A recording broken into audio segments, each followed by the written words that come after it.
Hey guys, this is Camford15 back with you, and I'm with my good old buddy, Denzel. Man,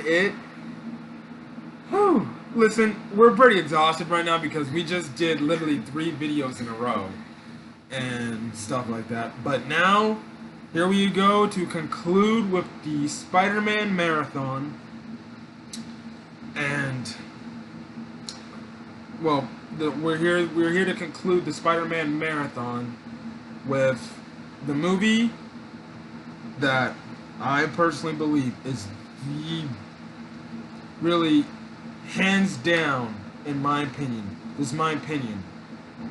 I think it's the best live-action alliteration of Spider-Man that we have seen.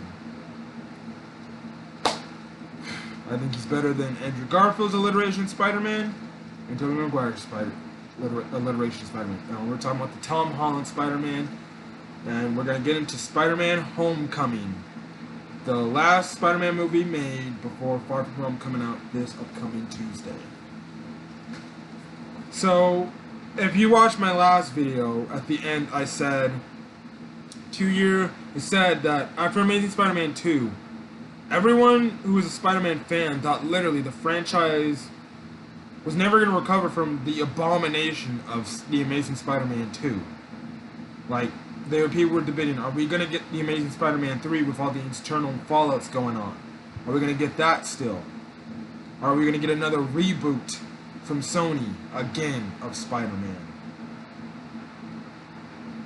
Back when I was in high school, I was walking into one of my classes, and there was one of my friends who got hyped and everything. He's like, "Yo, Cameron, you gotta check this trailer out about one of my most anticipated movies that I wanted to come out at the time, Captain America: Civil War, which at the time was the biggest Marvel anticipated film to come out." And like in the last thing we were talking about Batman v Superman. There was literally a debate going on which movie was going to be better, Batman v Superman or Captain America: Civil War, because there was going to be 2 heroes fighting each other. Sadly, Batman v Superman didn't live up to the hype that it was supposed to live up to. I'll get into that if I decide to make a Batman marathon. Yeah, me before watching Batman vs Superman.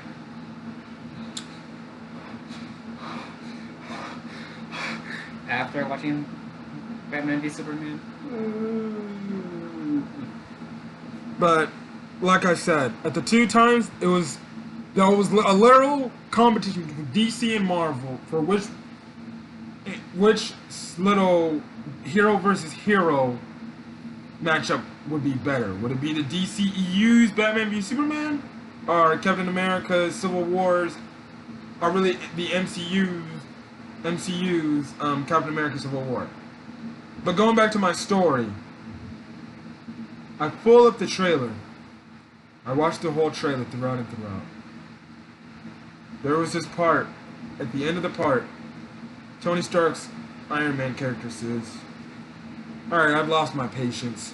Underoos!" Next thing you know, I see webbing grab Captain America's shield. Next thing you know, they turn and they show Spider-Man in Captain America: Civil War. When I saw that, I was hyped. I saw that, I was literally losing my mind in class. Like, oh my goodness, he's in the MCU! He's here! He's in... I was excited when I first saw that trailer, and I could not stop watching it over and over and over and over again. And I was so hyped because I was like, yes, we give Spider-Man some justice. The MCU won't take things. Make those things and do it right. Because we've already seen what the MCU did. They made Guardians of the Galaxy a really good movie. They made Ant-Man a really good movie. And when I saw Spider-Man, I'm like, they're doing him justice. They're doing him justice. We're gonna get a solo Spider-Man film sometime. Yes! Yes, yes, yes! That was my thought, and I was glad to be a Spider-Man fan again because I'm like, he's home. He's in a Marvel movie with Iron Man, Captain America, the Avengers. Talk about your reaction to this, because my reaction to this says it all. Just oh my god. Well, I wouldn't say I was like off my seat like he was like excited, but I was pretty hyped when I saw the trailer. Like I just established not so long ago, like how my reaction was to before Batman v Superman, before Captain America: Civil War. I was also Spider-Man, Spider-Man. And I was so ready. And when I was watching Captain America Civil War, I was waiting for the airport scene, and he showed up. Like you said, he didn't disappoint me. He didn't disappoint me. I was literally front and center, leaning out of my seat, if whatever Spider-Man was doing. And my goodness, I just gotta say, if that was one of the best trailers that has ever been released in all of history, that was one of them. Just from the standpoint alone, Spider-Man was back home. And man, was the internet buzzing about it when that was shown. So basically, what was the deal was, Sony basically made an agreement with Marvel to have the Spider-Man character in the MCU. I think Sony did this because they saw that the Amazing Spider-Man was not doing so well. And they knew they had to take a stand and make a Spider-Man that was given justice. And what was a better idea? Put him in the MCU. So they talked to Marvel, they made a sharing agreement where Spider-Man was going to be in 5 MCU films. Captain America Civil War, later Spider-Man Homecoming, his own solo film, Avengers Infinity War, and then his last recent movie he's been in, Avengers Endgame, and now we're on the 5th one, which will end the sharing agreement to Spider-Man Far From Home. Now, if you're gonna tell me, well, will they renew it? Obviously, Sony's not stupid. Of course, they're gonna renew the sharing agreement between them and Marvel for the Spider-Man, because they know, because Sony makes the money off the movies. Marvel really makes money off, like, basically the toys in an essence. It's kind of a bummer, but hey, Sony already knows it makes it's gonna make them big bucks. They'd be stupid to take this Spider-Man away and make it their own, because they're not gonna make it as good as the MCU. Now, what is at the end of Civil War, we got a post-credit scene where Spider-Man was basically looking at his web shooter with the Spider-Man emblem or Spider-Man symbol on the roof as well. And at the end of the credits, it did say Spider-Man will return. And when I saw that, I was like, he's getting his movie. He's getting his time to shine. It's about damn time he gets his own movie in the MCU. And lo and behold, 2017, a year after Captain America Civil War, we get Spider-Man Homecoming. In my opinion, I think is the greatest Spider-Man movie, in my opinion. You may still like Spider-Man 2, but in my opinion, I like Spider-Man, and I'll take Spider-Man Homecoming 10 times over Spider-Man 2. That's the appropriate reaction right there. Now, this actor go around who played Spider-Man is Tom Holland. And this time they did a different take. And this changed the whole mold.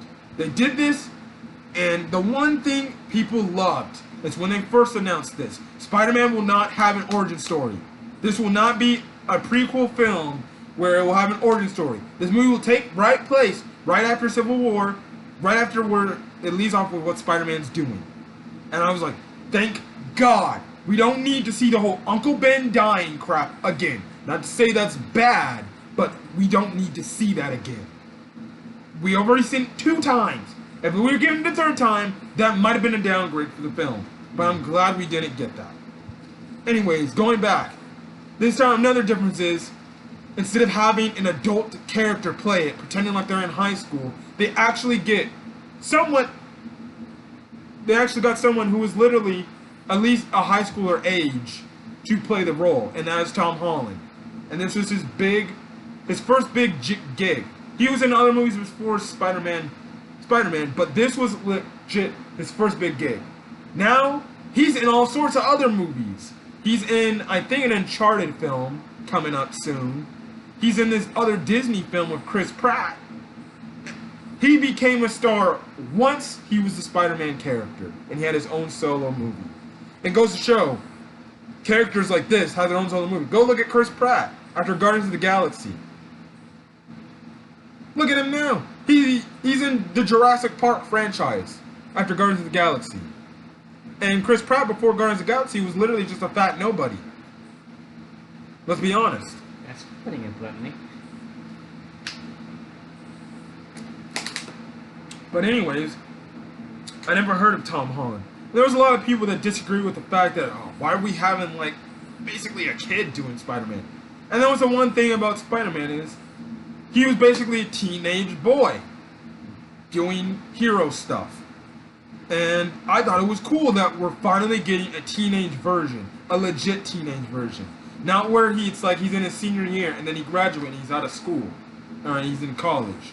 He's in high school and he has to balance his high school life and his superhero life. So the difference between the past Spider-Man and this Spider-Man is this Spider-Man has a tie into the MCU. He has a big connection to Iron Man as his mentor. I liked it because it was fleshed out through the rest of the movies he was in and stuff like that. And this movie was a coming of age movie, and I like those type of movies where basically Spider-Man has to realize, well, he wants to stop this threat, but in order to be a hero, he needs to realize what it's like to be a hero. It's not always about being the glitz and the glamour and being the superhero that's always being super cool. He needed to realize in this film, like, the aspects of being a hero. Your take on it? Yeah, and compared to the previous Spider-Mans, I'd say he plays the role of Peter Parker and Spider-Man pretty well. Yes. Yes, like compared to the others, they play one role well, but not the other. Tom Holland. And this is me even giving a clap of applause for his upcoming movies, Far From Home. Phenomenal actor. I don't know how people do not like this guy. And then I've had some people who are my friends who say, I don't really like Tom Holland as Spider-Man. I think he's too young. But I think he's great for it. Now, he needs to keep his mouth on the zip because every time he goes on like the Tonight Show, he'd be spoiling stuff he shouldn't be spoiling. So he needs to work out for that for the next Spider-Man film. But I love him. I love him. I love him as Peter Parker because he fits the mold as Peter Parker. And I love him as Spider-Man. And I think he does better quips than Andrew Garfield's Spider-Man. And I just there was one person who said, "Oh, Spider-Man talks. This new Spider-Man talks too much." I'm like, that's what Spider-Man does. He talks to his villains throughout his fights to get under their skin. He always talks. That's why in Civil War, Falcon was telling him, "You do know, a lot of heroes don't talk." He's like, "Yeah, I know." He's like, "Sorry." That's what Spider-Man does. He talks while he fights because it's his thing, and it gets under his opponent's skin. And it's funny to see it. I'm like, this is the Spider-Man we were always supposed to get. Now, like I was saying, another difference is the Spider-Man is more tech-based. He has his own AI and his suit lady, Karen, which is a funny thing, and yeah. And and basically, it's called the Stark Tech suit, but he's basically given a suit from Tony Stark, and basically throughout the movie he feels like Tony Stark is treating him like a baby too much, but he later hacks into the suit and basically accesses all its functions, and he goes on a funny adventure trying to stop the villain, the Vulture, who is played by. Funny thing, we were talking about DC. This man played Batman, and his name is Michael Keaton. I thought Michael Keaton did a great job. He is my favorite Spider-Man villain from the standpoint of his character and doing what he's doing. And he was another good MCU villain, and it was probably one of the first best Spider-Man villains, if not the best Spider-Man villain, because he has a whole purpose to what he's doing. And that is, he wants to provide for his family, but because of the government, can't salvage to provide for his family. So he basically becomes a supervillain and steals and sells tech. And Chitauri tech, which is the aliens from Avengers 1. Your take on the Vulture? Yeah, I like him. And I also like the fact that he's also the father of what's her name again? Liz Allen, the love interest in this Yeah. film. Yeah, and that makes things a little more, I don't know.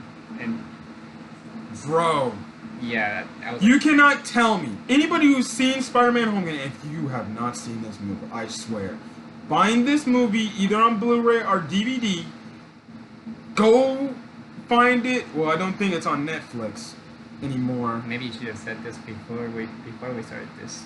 Or go to a Red Box, or just go find somewhere. Find Spider-Man Homecoming somewhere, and I cannot tell you when we found out that okay. he was This was arguably probably one of the best scenes in the MCU as a whole. Because we're thinking, because listen, there, in the part of the film, basically Spider-Man does a reckless thing by basically trying to fight the Vulture on this ferry boat in New York. And basically Iron Man has to come in to save the day to clean up Spider-Man's mess. So he takes Spider-Man's costume away and gives the iconic line that Captain America said in the first Avengers movie to Iron Man, where he's like, he's like, what are you without the suit? And that's what Iron Man told Peter. And the one thing I do like about the whole aspect between the Iron Man Spider-Man relationship is Iron Man wants Peter to not make the same mistakes that he made when he was younger and before he was Iron Man. He wants Peter to mature and be smart and think of things, but Peter did a dumb thing by hacking into his own suit, which is really Tony Stark's suit, and trying to quote unquote be a hero, and in essence really take on something that was probably a little bit too much for him at the time. Because even the Vulture mentions, like, listen kid, you shouldn't be doing this. You're too young. Be a hero.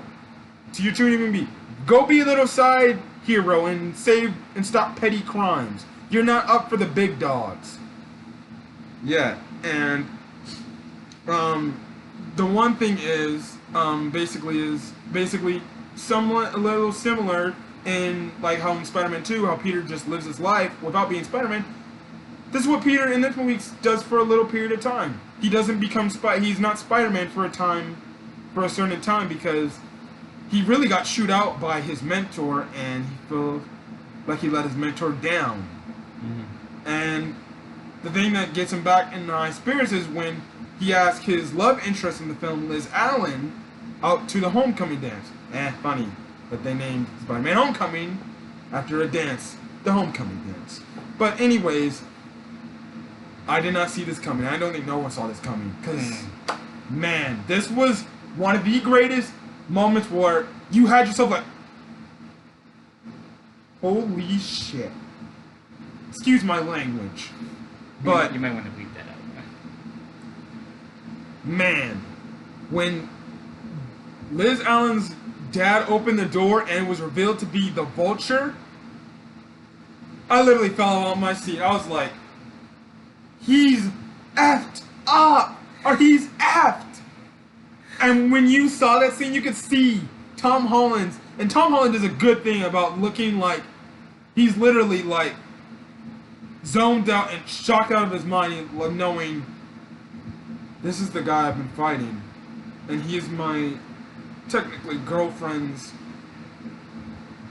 father. Your feelings towards the scene. I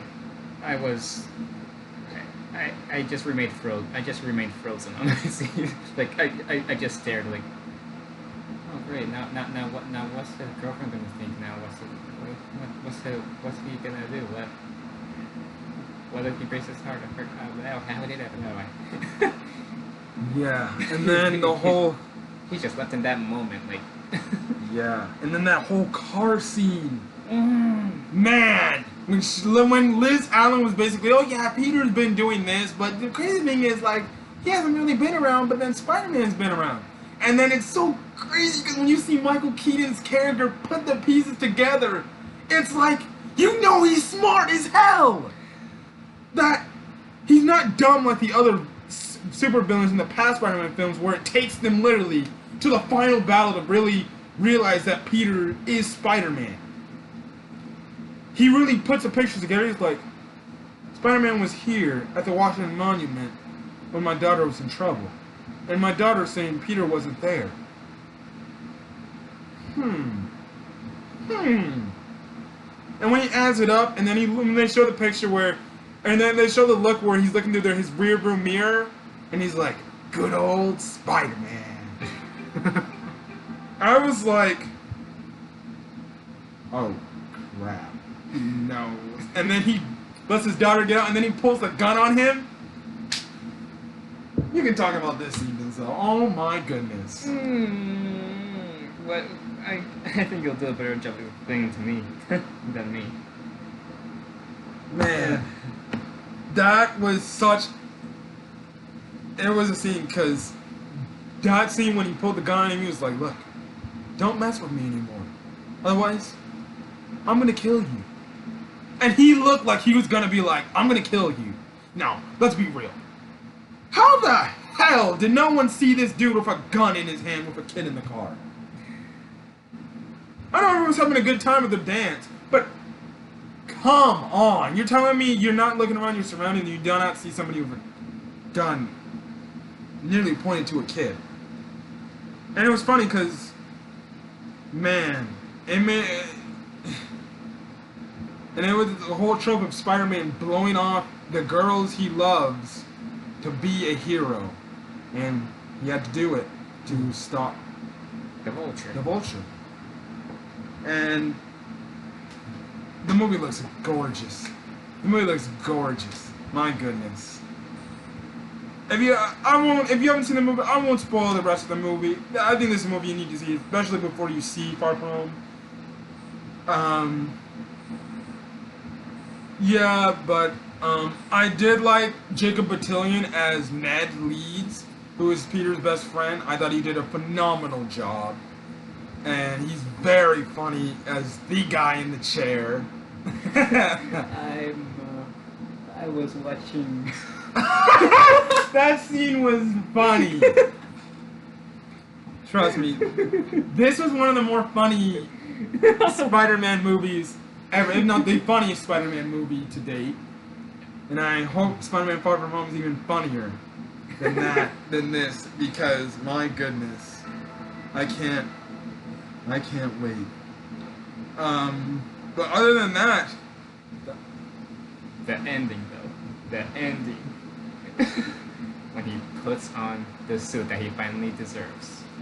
yep. He's standing all tall and noble, but then suddenly, someone right behind him, and can you guess what the response is? What the? Oh my goodness. Oh yes, another thing is, I guess we got hot Aunt May, if you ask me. Jeez. Marissa Tomei. I did not see that type of Aunt May coming because, man, when everyone saw her, they were like, this is Aunt May? They're like, okay, hot Aunt May.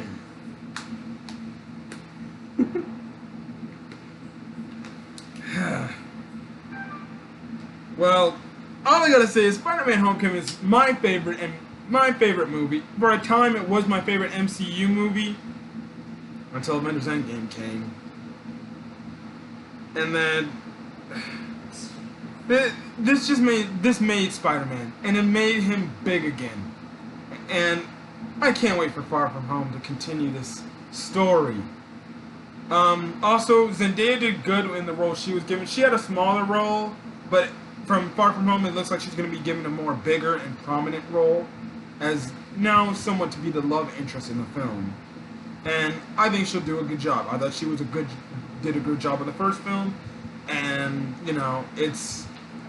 Yeah, he seems to know something. He seems to know. Well, something. the trailers kind of give it away. It is obvious, ain't it? But other than that, that is it for the Spider-Man marathon. I'll be giving my review of Spider-Man Far From Home the day it comes out. So that will be a non-spoiler / spoiler review. So when I say be warned for spoilers, be warned. I'm not playing no more games. I did the same thing like I did with Endgame. I'm doing this with... Yeah. But anyways, before we end this, I'm going to get the overall aspect of Homecoming. I thought it was a good film. I like all the actors in it. Very funny film and very good looking film. The action was phenomenal. And one of my, if not my favorite Spider-Man film of all time. So my rankings are Spider-Man Homecoming, Spider-Man 2, Spider-Man, The Amazing Spider-Man, Spider-Man 3, and then The Amazing Spider-Man 2. Those are my Spider-Man rankings list. Mine? Spider-Man Homecoming, Spider-Man 2, Spider-Man, The Amazing Spider-Man, Spider-Man 3, and then The Amazing Spider-Man 2. We're gonna give this movie. It wasn't all perfect, but I would give it a solid 9 out of 10. Your thoughts? 10 out of 10, actually. Oh, okay, interesting. Is there a reason to why it's a 10 out of 10? It was just so entertaining, like from beginning to end. Okay. And that whole relationship between Tony Stark and Peter Parker, I just love it. Oh yeah, and a lot of people do hate the fact that he's so connected to Tony, but they gotta realize it's just a stepping stone for him to grow, and it looks like in Far From Home he's gonna take that next step and grow, become what they say a legit superhero. Alright, aka technically he is an Avenger, but a legit Avenger. Well guys, this has been the Spider-Man Marathon. Thank you guys for watching the Spider-Man Marathon leading up to Spider-Man Far From Home. I wanted to do this in honor of it for Far From Home. So this video will be up. This video will probably likely go up the day before Far From Home comes out.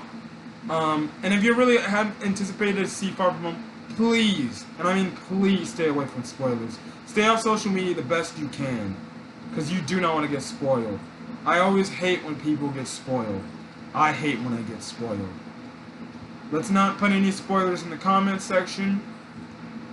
More importantly, let's not ruin the people for others, because there's a lot of other people that would like to see this film. Other than that, if you want to leave a comment what you thought about Spider-Man Homecoming,